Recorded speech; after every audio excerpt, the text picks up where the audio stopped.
রাজ্যের শিক্ষা ব্যবস্থা নিয়ে প্রায়শই প্রশ্ন ওঠে।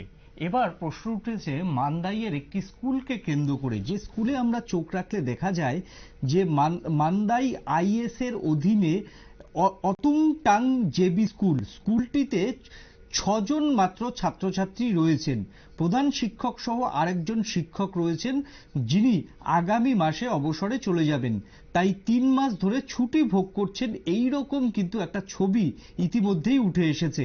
বিগত 3 মাস ধরে প্রধান শিক্ষকই স্কুলটি একাই চালাচ্ছেন, তবে কোনো ডিস্ট্রিক্ট লেভেল মিটিং বা আগরতলায় সেমিনারে যেতে হলে স্কুলটি বন্ধ থাকে। ওই দিন ছাত্রছাত্রীদের লেখাপড়া হয় না। এই বিষয়টি তিনি মান্দাইয়ের যারা স্কুল শিক্ষা দপ্তরের আধিকারিকরা রয়েছেন তাদেরকে তিনি অনেকবার জানিয়েছেন। ইন্সপেক্টর অফ স্কুল আধিকারিক বলেছেন বারবার ব্যবস্থা নেবে, কিন্তু এখনো পর্যন্ত কোনো ব্যবস্থাই তিনি গ্রহণ করতে পারেনি। 1915 সালে 1915 মার্জনা করবেন। বিগত 10 বছর যাবৎ কখনো কখনো স্কুলের বারান্দায়, কখনো গাছের তলায়, বর্তমানে বন দপ্তরের একটি কমিউনিটি শেড ঘরে বিদ্যালয়টি চালিয়ে যাচ্ছে স্কুল কর্তৃপক্ষ। এখন এডিসি থেকে নতুন স্কুল বিল্ডিং কিছুদিন আগেই স্যাংশন করা হয়েছে, তবে এখনো পর্যন্ত কাজ শুরু হয়নি। পানীয় জলেরও কোনো ব্যবস্থা নেই স্কুলটিতে। বিগত 10 বছর যাবৎ প্রধান শিক্ষক চন্দ্ররূপিণী কষ্ট করে এইভাবেই স্কুলটি চালিয়ে আসছেন।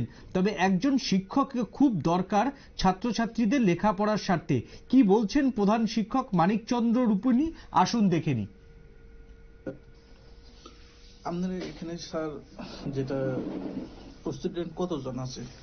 স্টুডেন্ট আমার এখন বর্তমানে 6 জন আছে। 6 জন। এমনি 6 জন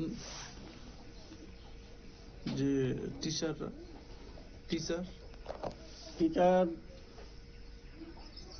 2 জন আছে, একজন রিটায়ারমেন্ট যাইতেছে ফেব্রুয়ারিতে, হারা ছুটি বুক করতেছে, কিন্তু আমি একা এই 2-3 মাস পালাইতে হচ্ছে।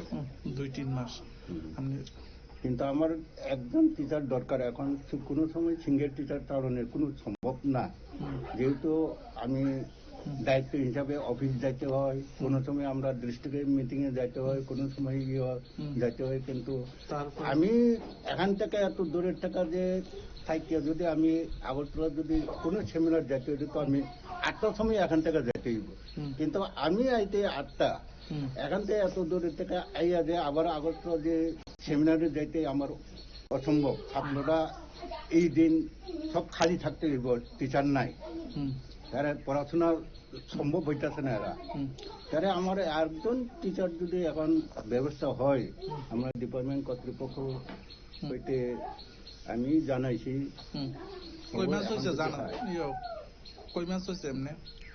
এমনি ওই তো গত মাসে আমরা মান্নি মিটিং হয়, মান্নি মিটিং মধ্যে আমরা আইএস মহোদয় জানাইছি আমার একজন টিচার সম্ভব কি আশা দিয়েছে। হ্যাঁ, কি আশা দিয়েছে? আশা কি দিয়েছে?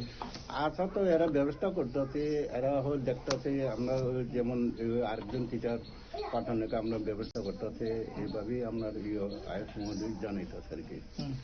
বর্তমানে শিক্ষামন্ত্রী কে আপনি কি বলতে চান, এখানে কি বলবেন?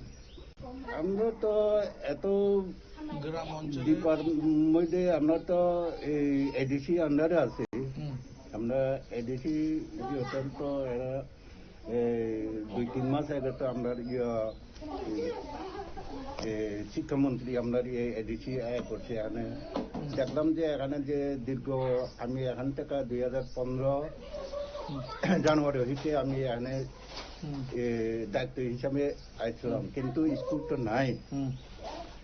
প্রায় এখন মোটামুটি 10 বছর চলতেছে, কিন্তু এই বছর মাত্র স্কুলটা স্যাংশন হইতেছে। কিন্তু আমি বাংলাসুঙ্গা ফরেস্ট এখানে যে কমিউনিটি হল আছে, এর আগে যে আমি 2-3 বছর মানুষের বারিন্দার মধ্যে পড়াইতেছি, গাছের ছায়া মধ্যে পড়াইতেছি, এই এতটুকু আমি 10 বছর এখানে যে আইয়া এই অবস্থায় চলতেছে। কিন্তু এখন স্কুলটা ব্যবস্থা হইতেছে, এখন শেষ হইতেছে না, ল্যাট্রিন হইতেছে না, জলের ব্যবস্থা নাই, ল্যাট্রিনের ব্যবস্থা নাই। কিন্তু এবার একটু নতুন স্কুল হইতেছে, আবার ল্যাট্রিন তো মোটামুটি কমপ্লিট হইতেছে, কিন্তু জলের ব্যবস্থা এখনো নাই। জলের ব্যবস্থা নাই। এখন ওই আপনার ফরেস্টের একটা কমিউনিটি হল পুরান ছিল, এখানে আমি কিছু মেনটেন্যান্স খরচ ভাই বছরে যে 10-12 হাজার এভাবে মেনটেন্যান্স করে আমি চড়টা শিখেছি। জি। হ্যাঁ, এখনো পর্যন্ত আমরা রান্নাঘর পাইতেছি না, জলের ব্যবস্থা পাইতেছি না, কোনো পাইতেছি না। এই জঙ্গলের মধ্যে এতদিন ইয়ে হয়েছে। 2015 থেকে প্রায় 10 বছর হুম। স্কুলটা আমরা পাইতেছি না এখন। তারপরে আপনি যে কোনো অসুবিধা হলে, যে কোনো অসুস্থ হলে স্কুল বন্ধ থাকবো।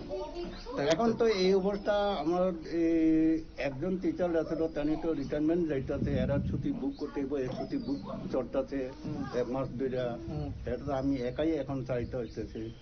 তবু আমি আপনার আয়াস মহোদয় জানাইতেছে আমার আরেকজন টিচার যেমন তাড়াতাড়ি ব্যবস্থা করে দেওয়া হোক। যে আইএস নাম কি, যেটা হ্যাঁ হ্যাঁ, আয়াস মহোদয় আমরা এডিসি মান্দায়। স্কুলের নাম? স্কুল নাম আতুকথাং জেবি স্কুল। আপনার নাম? মানিকচন্দ্র রূপিণী। মানিকচন্দ্র রূপিণী।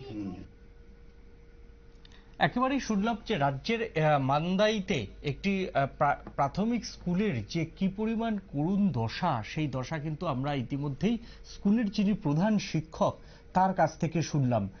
স্কুলে একজন মাত্র শিক্ষক দিয়েই ক্লাস করাচ্ছেন, তিনি আবার প্রধান শিক্ষক, যার জন্য সরকারি বৈঠকে যেতে হলে স্কুলের যারা ছাত্রছাত্রীরা রয়েছে তাদের পঠন পাঠন সম্পূর্ণ বন্ধ থাকে। এখন স্কুলের শিক্ষকও বর্তমানে যারা রাজ্যের শিক্ষা দপ্তর, সেই শিক্ষা দপ্তরের দিকে তাকিয়ে কবে একজন শিক্ষক তিনি পাবেন এবং সেই স্কুল নিয়মিত ক্লাস করাতে পারবেন তার দিকেই তাকিয়ে। এখন নিয়ে নেব ছোট্ট একটা বিজ্ঞাপনের বিরতির পর আমরা আসছি অন্য কোনো খবরে। সঙ্গে থাকুন নিউজ ভ্যানগার্ডের পর্দায়।